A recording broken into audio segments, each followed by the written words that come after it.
소비자와 기업, 중소기업과 대기업이 함께 성장하는 시장을 만듭니다. 공정경제 이야기. 오늘은 공정거래위원회 남동일 소비자정책국장 전화 연결합니다. 국장님 안녕하세요. 예, 안녕하십니까. 네, 국제유가가 고공행진을 이어가면서 전기차에 대한 소비자 관심이 어느 때보다 뜨겁습니다.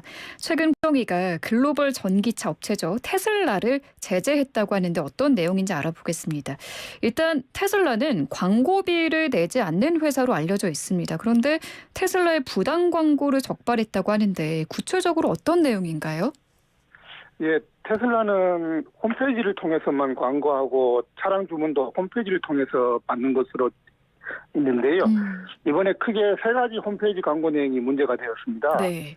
먼저 이제 일회 충전 시에 주행 가능 거리를 광고하는데, 예를 들면 모델 3 차량을 예로 들면 테슬라는 일회 충전으로 446km 이상 주행이 가능하다라고 광고했습니다. 네. 이때 이제 446km라는 게 배터리가 완전 충전됐을 때 최대한 주행할 수 있는 거리를 측정한 건데, 통상 이를 최대 주행 가능 거리로 광고하는 게 업계 관행인데, 이와 달리 테슬라는 이를 최소 주행 거리로 광고한 것이 문제가 되었습니다. 네.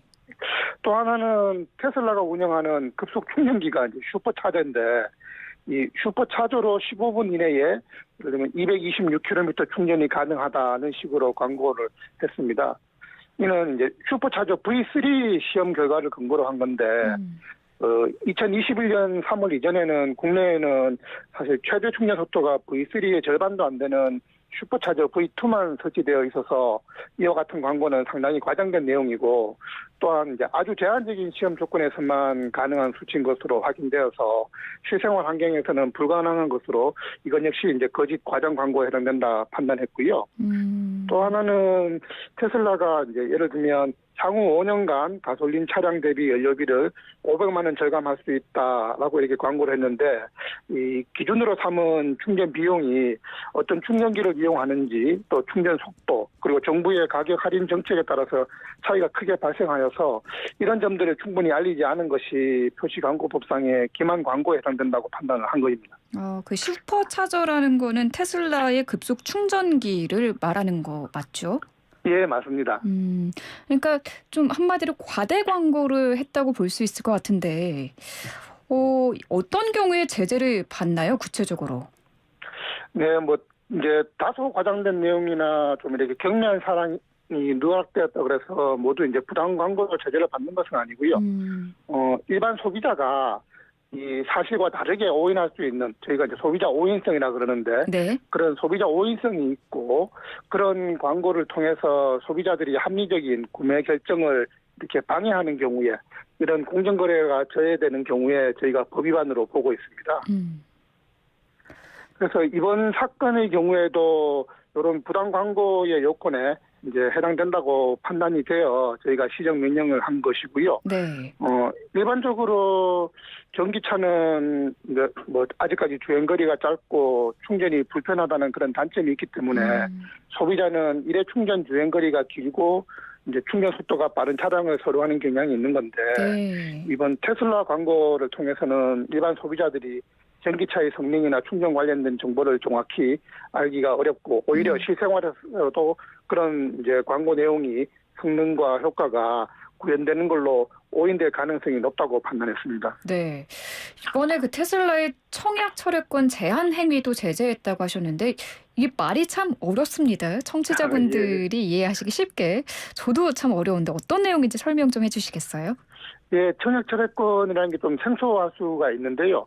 뭐 주문을 취소할 수 있는 권리, 또는 뭐 구매를 취소할 수 있는 권리라고도 할 수가 있을 건데, 우리 이제 전자상거래법에 따라서 소비자가 온라인으로 상품을 구매한 후에 7일 이내에는 이 주문을 취소를 할 수 있습니다. 네. 근데 이제 이 경우에 사업자는 그런 소비자들의 그 취소에 따른 상품 반환에 필요한 비용 이외에 별도의 이제 위약금이나 손해배상 같은 추가 비용을 소비자에게 부담시켜서는 안 되도록 되어 있는데요. 그러니까 7일 이내에 주문을 취소했을 때는요? 그렇습니다. 예. 근데 이제 이번에 테슬라는 이제 차량 주문도 온라인을 통해서 받고 있는데, 이 차량을 주문할 때 수수료 10만 원을 결제해야 정식 주문이 들어가도록 되어 있고, 그런데 이제 소비자가 차량을 공급받기 전에 이제 7일 이내에 주문을 취소하면 네. 테슬라는 이 수수료를 위약금 명목으로 징수해서 소비자에게 환불하지 않았습니다. 그래서 이런 행위는 이제 법에서 보장하고 있는 그 소비자의 정당한 주문 취소권 행사를 제한하는 걸로 보고 정상법을 위반한 행위로 이렇게 판단이 되었습니다. 그렇군요. 이번에 이렇게 테슬라의 제재 조치를 하셨는데 공정위 조치가 갖는 의의에 대해서 뭐라고 표현할 수 있을까요? 뭐 말씀드리면 아무래도 이제 최근에 이제 자동차 판매가 좀 전통적인 종전의 대리점 위주의 오프라인 방식에서 온라인 방식으로 이렇게 전환한 추세에 있고, 전기차 구매에 관해서 소비자들의 관심이 증가하고 있는데, 이런 전기차는 일반적인 소비자들이 익숙하지 않은 이제 새로운 분야라서 이런 분야에서도 소비자들에게 그 부당한 표시 광고는 이 제재가 된다는 그런 점이 하나 있을 거고요. 이런 조치가 이제 신기술 산업 분야에서도 소비자들에게 이제 올바른 정보를 제공해서 소비자들이 신뢰할 수 있는 소비 환경을 조성하는 데 기회가 되었으면 하는 바람입니다. 네. 또 그 소비자들이 온라인으로 구매하고 7일 이내에만 그 구매를 취소할 경우에는 반환 비용 말고는 추가 비용을 부담하지 않아도 된다라는 부분도 좀 오늘 이 시간을 통해서 청취자분들이 잘 아셨을 것 같아요. 예, 그랬으면 좋겠습니다. 네. 그럼 마지막으로 향후 계획이나 앞으로 공정위가 중점적으로 살펴볼 분야 어떤 게 있는지 소개 부탁드립니다. 예, 저희 뭐 표시광고법을 운영함에 있어서는 뭐 앞으로도 이제 제품의 성능 등을 이제 이렇게 소비자들한테 오인시킬 수 있는 우려가 있는 부당한 표시광고 행위는 지속적으로 감시하고 보유한 행위에 대해서는 엄정하게 그렇게 대응할 계획이고요. 말씀하신 그런 전자상거래 상에 소비자의 정당한 주문 취소권 행사를 제한하거나 방해하는 행위에 대해서도 이제 적극적으로 모니터링을 해서 전자상거래 환경에서 소비자 보호가 충분히 이루어질 수 있도록 노력하겠습니다. 네. 네, 알겠습니다. 오늘 말씀 잘 들었습니다. 감사합니다. 네, 감사합니다. 네, 지금까지 공정거래위원회 남동일 소비자정책국장과 함께했습니다.